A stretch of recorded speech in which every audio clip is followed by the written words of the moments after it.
ನಮಸ್ಕಾರ ನನ್ನೆಲ್ಲ ಆಧ್ಯಾತ್ಮ ಬಂಧುಗಳಿಗೆ ಶುಭ ಗುರುವಾರ. ವಿಶೇಷವಾಗಿ ಇವತ್ತಿನ ವಿಡಿಯೋದಲ್ಲಿ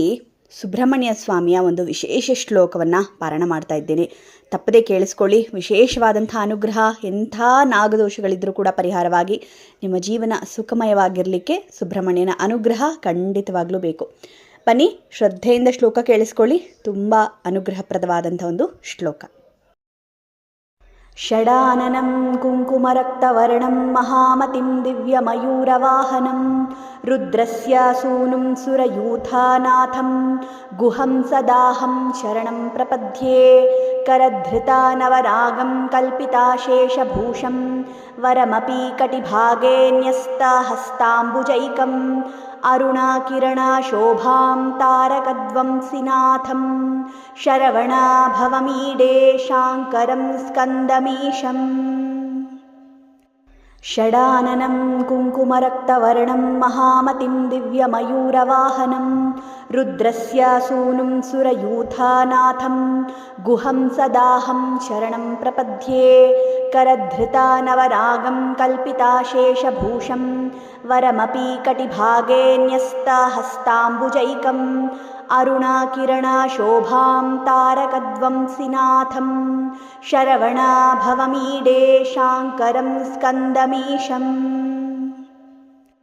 ಷಡಾನನಂ ಕುಂಕುಮರಕ್ತವರ್ಣಂ ಮಹಾಮತಿಂ ದಿವ್ಯಮಯೂರವಾಹನಂ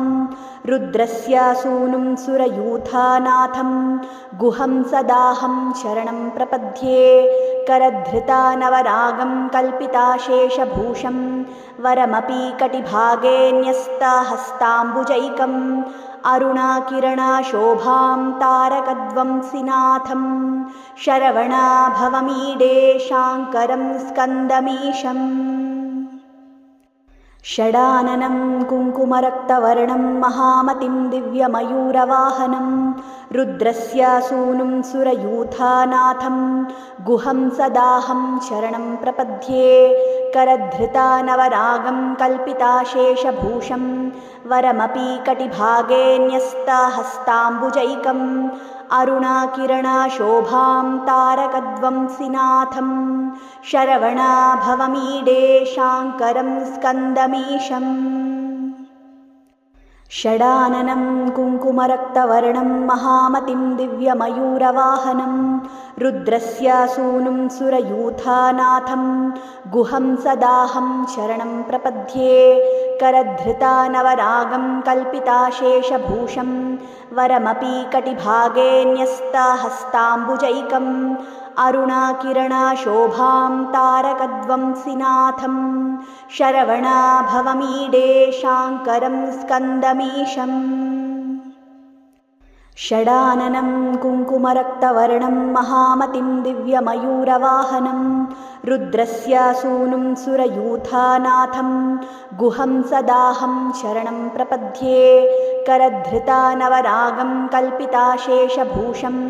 ವರಮಪಿ ಕಟಿಭಾಗೇ ನ್ಯಸ್ತಹಸ್ತಾಂಬುಜೈಕಂ ಅರುಣಾಕಿರಣಾ ಶೋಭಾಂ ತಾರಕಧ್ವಂಸಿನಾಥಂ ಶರವಣಾ ಭವಮೀಡೇ ಶಾಂಕರಂ ಸ್ಕಂದಮೀಶಂ. ಷಡಾನನಂ ಕುಂಕುಮರಕ್ತವರ್ಣಂ ಮಹಾಮತಿಂ ದಿವ್ಯಮಯೂರವಾಹನಂ ರುದ್ರಸ್ಯ ಸೂನುಂ ಸುರಯೂಥಾನಾಥಂ ಗುಹಂ ಸದಾಹಂ ಶರಣಂ ಪ್ರಪದ್ಯೆ ಕರಧೃತಾ ನವರಾಗಂ ಕಲ್ಪಿತಾಶೇಷಭೂಷಂ ವರಮಪಿ ಕಟಿಭಾಗೇ ನ್ಯಸ್ತಹಸ್ತಾಂಬುಜೈಕಂ ಅರುಣಾಕಿರಣಾ ಶೋಭಾಂ ತಾರಕಧ್ವಂಸಿನಾಥಂ ಶರವಣಾ ಭವಮೀಡೇ ಶಾಂಕರಂ ಸ್ಕಂದಮೀಶಂ. ಷಡಾನನಂ ಕುಂಕುಮರಕ್ತವರ್ಣಂ ಮಹಾಮತಿಂ ದಿವ್ಯಮಯೂರವಾಹನಂ ರುದ್ರಸ್ಯ ಸೂನುಂ ಸುರಯೂಥಾನಾಥಂ ಗುಹಂ ಸದಾಹಂ ಶರಣಂ ಪ್ರಪದ್ಯೆ ಕರಧೃತಾ ನವರಾಗಂ ಕಲ್ಪಿತಾಶೇಷಭೂಷಂ ವರಮಪಿ ಕಟಿಭಾಗೇ ನ್ಯಸ್ತಹಸ್ತಾಂಬುಜೈಕಂ ಅರುಣಾಕಿರಣಾ ಶೋಭಾಂ ತಾರಕಧ್ವಂಸಿನಾಥಂ ಶರವಣಾ ಭವಮೀಡೇ ಶಾಂಕರಂ ಸ್ಕಂದಮೀಶಂ. षडाननं कुङ्कुमरक्तवर्णं महामतिं दिव्यमयूरवाहनं रुद्रस्य सूनुं सुरयूथानाथं गुहं सदाहं शरणं प्रपद्ये करधृता नवरागं कल्पिताशेषभूषं वरमपि कटिभागे न्यस्तहस्ताम्बुजैकम् अरुणाकिरणाशोभां तारकध्वंसिनाथं शरवणाभवमीडे शाङ्करं स्कन्दमीशम् षडाननं कुङ्कुमरक्तवर्णं महामतिं दिव्यमयूरवाहनं रुद्रस्य सूनुं सुरयूथानाथं गुहं सदाहं शरणं प्रपद्ये करधृता नवरागं कल्पिताशेषभूषं वरमपि कटिभागे न्यस्तहस्ताम्बुजैकम् अरुणाकिरणाशोभां तारकध्वंसिनाथं शरवणाभवमीडे शाङ्करं स्कन्दमीशम् षडाननं कुङ्कुमरक्तवर्णं महामतिं दिव्यमयूरवाहनं रुद्रस्य सूनुं सुरयूथानाथं गुहं सदाहं शरणं प्रपद्ये करधृता नवरागं कल्पिताशेषभूषं वरमपि कटिभागे न्यस्तहस्ताम्बुजैकम् अरुणाकिरणाशोभां तारकध्वंसिनाथं शरवणाभवमीडे शाङ्करं स्कन्दमीशम् षडाननं कुङ्कुमरक्तवर्णं महामतिं दिव्यमयूरवाहनं रुद्रस्य सूनुं सुरयूथानाथं गुहं सदाहं शरणं प्रपद्ये करधृता नवरागं कल्पिताशेषभूषं वरमपि कटिभागे न्यस्तहस्ताम्बुजैकम् अरुणाकिरणाशोभां तारकध्वंसिनाथं शरवणाभवमीडे शाङ्करं स्कन्दमीशम् षडाननं कुङ्कुमरक्तवर्णं महामतिं दिव्यमयूरवाहनं रुद्रस्य सूनुं सुरयूथानाथं गुहं सदाहं शरणं प्रपद्ये करधृता नवरागं कल्पिताशेषभूषं वरमपि कटिभागे न्यस्तहस्ताम्बुजैकम् अरुणाकिरणाशोभां तारकध्वंसिनाथं शरवणाभवमीडे शाङ्करं स्कन्दमीशम् षडाननं कुङ्कुमरक्तवर्णं महामतिं दिव्यमयूरवाहनं रुद्रस्य सूनुं सुरयूथानाथं गुहं सदाहं शरणं प्रपद्ये करधृता नवरागं कल्पिताशेषभूषं वरमपि कटिभागे न्यस्तहस्ताम्बुजैकम् अरुणाकिरणाशोभां तारकध्वंसिनाथं शरवणाभवमीडे शाङ्करं स्कन्दमीशम् षडाननं कुङ्कुमरक्तवर्णं महामतिं दिव्यमयूरवाहनं रुद्रस्य सूनुं सुरयूथानाथं गुहं सदाहं शरणं प्रपद्ये करधृता नवरागं कल्पिताशेषभूषं वरमपि कटिभागे न्यस्तहस्ताम्बुजैकम् अरुणाकिरणाशोभां तारकध्वंसिनाथं शरवणाभवमीडे शाङ्करं स्कन्दमीशम् षडाननं कुङ्कुमरक्तवर्णं महामतिं दिव्यमयूरवाहनं रुद्रस्य सूनुं सुरयूथानाथं गुहं सदाहं शरणं प्रपद्ये करधृता नवरागं कल्पिताशेषभूषं वरमपि कटिभागे न्यस्तहस्ताम्बुजैकम् अरुणाकिरणाशोभां तारकध्वंसिनाथं शरवणाभवमीडे शाङ्करं स्कन्दमीशम् षडाननं कुङ्कुमरक्तवर्णं महामतिं दिव्यमयूरवाहनं रुद्रस्य सूनुं सुरयूथानाथं गुहं सदाहं शरणं प्रपद्ये करधृता नवरागं कल्पिताशेषभूषं वरमपि कटिभागे न्यस्तहस्ताम्बुजैकम् अरुणाकिरणाशोभां तारकध्वंसिनाथं शरवणाभवमीडे शाङ्करं स्कन्दमीशम् षडाननं कुङ्कुमरक्तवर्णं महामतिं दिव्यमयूरवाहनं रुद्रस्य सूनुं सुरयूथानाथं गुहं सदाहं शरणं प्रपद्ये करधृता नवरागं कल्पिताशेषभूषं वरमपि कटिभागे न्यस्तहस्ताम्बुजैकम् अरुणाकिरणाशोभां तारकध्वंसिनाथं शरवणाभवमीडे शाङ्करं स्कन्दमीशम् षडाननं कुङ्कुमरक्तवर्णं महामतिं दिव्यमयूरवाहनं रुद्रस्य सूनुं सुरयूथानाथं गुहं सदाहं शरणं प्रपद्ये करधृता नवरागं कल्पिताशेषभूषं वरमपि कटिभागे न्यस्तहस्ताम्बुजैकम् अरुणाकिरणाशोभां तारकध्वंसिनाथं शरवणाभवमीडे शाङ्करं स्कन्दमीशम् षडाननं कुङ्कुमरक्तवर्णं महामतिं दिव्यमयूरवाहनं रुद्रस्य सूनुं सुरयूथानाथं गुहं सदाहं शरणं प्रपद्ये करधृता नवरागं कल्पिताशेषभूषं वरमपि कटिभागे न्यस्तहस्ताम्बुजैकम् अरुणाकिरणाशोभां तारकध्वंसिनाथं शरवणाभवमीडे शाङ्करं स्कन्दमीशम् षडाननं कुङ्कुमरक्तवर्णं महामतिं दिव्यमयूरवाहनं रुद्रस्य सूनुं सुरयूथानाथं गुहं सदाहं शरणं प्रपद्ये करधृता नवरागं कल्पिताशेषभूषं वरमपि कटिभागे न्यस्तहस्ताम्बुजैकम् अरुणाकिरणाशोभां तारकध्वंसिनाथं शरवणाभवमीडे शाङ्करं स्कन्दमीशम् षडाननं कुङ्कुमरक्तवर्णं महामतिं दिव्यमयूरवाहनं रुद्रस्य सूनुं सुरयूथानाथं गुहं सदाहं शरणं प्रपद्ये करधृता नवरागं कल्पिताशेषभूषं वरमपि कटिभागे न्यस्तहस्ताम्बुजैकम् अरुणाकिरणाशोभां तारकध्वंसिनाथं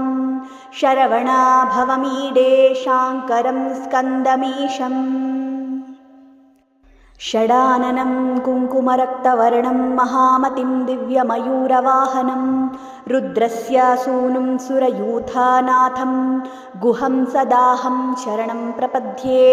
करधृता नवरागं कल्पिताशेषभूषं वरमपि कटिभागे न्यस्तहस्ताम्बुजैकम् अरुणाकिरणाशोभां तारकध्वंसिनाथं शरवणाभवमीडे शाङ्करं स्कन्दमीशम् षडाननं कुङ्कुमरक्तवर्णं महामतिं दिव्यमयूरवाहनं रुद्रस्य सूनुं सुरयूथानाथं गुहं सदाहं शरणं प्रपद्ये करधृता नवरागं कल्पिताशेषभूषं वरमपि कटिभागे न्यस्तहस्ताम्बुजैकम् अरुणाकिरणाशोभां तारकध्वंसिनाथं शरवणाभवमीडे शाङ्करं स्कन्दमीशम् षडाननं कुङ्कुमरक्तवर्णं महामतिं दिव्यमयूरवाहनं रुद्रस्य सूनुं सुरयूथानाथं गुहं सदाहं शरणं प्रपद्ये करधृता नवरागं कल्पिताशेषभूषं वरमपि कटिभागे न्यस्तहस्ताम्बुजैकम् अरुणाकिरणाशोभां तारकध्वंसिनाथं शरवणाभवमीडे शाङ्करं स्कन्दमीशम् षडाननं कुङ्कुमरक्तवर्णं महामतिं दिव्यमयूरवाहनं रुद्रस्य सूनुं सुरयूथानाथं गुहं सदाहं शरणं प्रपद्ये करधृता नवरागं कल्पिताशेषभूषं वरमपि कटिभागे न्यस्तहस्ताम्बुजैकम् अरुणाकिरणाशोभां तारकध्वंसिनाथं शरवणाभवमीडे शाङ्करं स्कन्दमीशम् षडाननं कुङ्कुमरक्तवर्णं महामतिं दिव्यमयूरवाहनं रुद्रस्य सूनुं सुरयूथानाथं गुहं सदाहं शरणं प्रपद्ये करधृता नवरागं कल्पिताशेषभूषं वरमपि कटिभागे न्यस्तहस्ताम्बुजैकम् अरुणाकिरणाशोभां तारकध्वंसिनाथं शरवणाभवमीडे शाङ्करं स्कन्दमीशम् षडाननं कुङ्कुमरक्तवर्णं महामतिं दिव्यमयूरवाहनं रुद्रस्य सूनुं सुरयूथानाथं गुहं सदाहं शरणं प्रपद्ये करधृता नवरागं कल्पिताशेषभूषं वरमपि कटिभागे न्यस्तहस्ताम्बुजैकम् अरुणाकिरणाशोभां तारकध्वंसिनाथं शरवणाभवमीडे शाङ्करं स्कन्दमीशम् षडाननं कुङ्कुमरक्तवर्णं महामतिं दिव्यमयूरवाहनं रुद्रस्य सूनुं सुरयूथानाथं गुहं सदाहं शरणं प्रपद्ये करधृता नवरागं कल्पिताशेषभूषं वरमपि कटिभागे न्यस्तहस्ताम्बुजैकम् अरुणाकिरणाशोभां तारकध्वंसिनाथं शरवणाभवमीडे शाङ्करं स्कन्दमीशम् षडाननं कुङ्कुमरक्तवर्णं महामतिं दिव्यमयूरवाहनं रुद्रस्य सूनुं सुरयूथानाथं गुहं सदाहं शरणं प्रपद्ये करधृता नवरागं कल्पिताशेषभूषं वरमपि कटिभागे न्यस्तहस्ताम्बुजैकम् अरुणाकिरणाशोभां तारकध्वंसिनाथं शरवणाभवमीडे शाङ्करं स्कन्दमीशम् षडाननं कुङ्कुमरक्तवर्णं महामतिं दिव्यमयूरवाहनं रुद्रस्य सूनुं सुरयूथानाथं गुहं सदाहं शरणं प्रपद्ये करधृता नवरागं कल्पिताशेषभूषं वरमपि कटिभागे न्यस्तहस्ताम्बुजैकम् अरुणाकिरणाशोभां तारकध्वंसिनाथं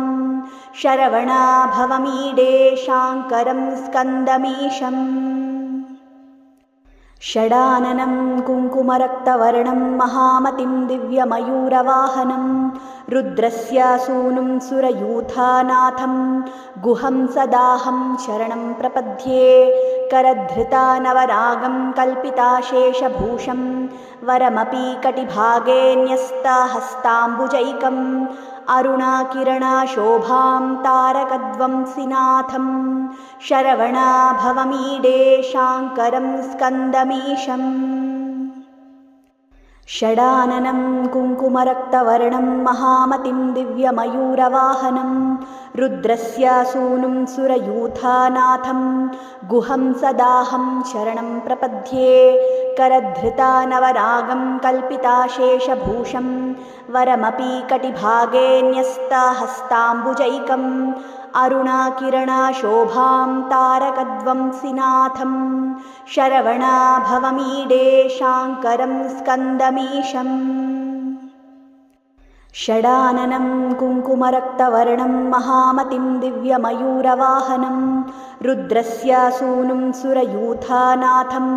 गुहं सदाहं शरणं प्रपद्ये करधृता नवरागं कल्पिताशेषभूषं वरमपि कटिभागे न्यस्तहस्ताम्बुजैकम् अरुणाकिरणाशोभां तारकध्वंसिनाथं शरवणाभवमीडे शाङ्करं स्कन्दमीशम् षडाननं कुङ्कुमरक्तवर्णं महामतिं दिव्यमयूरवाहनं रुद्रस्य सूनुं सुरयूथानाथं गुहं सदाहं शरणं प्रपद्ये करधृता नवरागं कल्पिताशेषभूषं वरमपि कटिभागे न्यस्तहस्ताम्बुजैकम् अरुणाकिरणाशोभां तारकध्वंसिनाथं शरवणाभवमीडे शाङ्करं स्कन्दमीशम्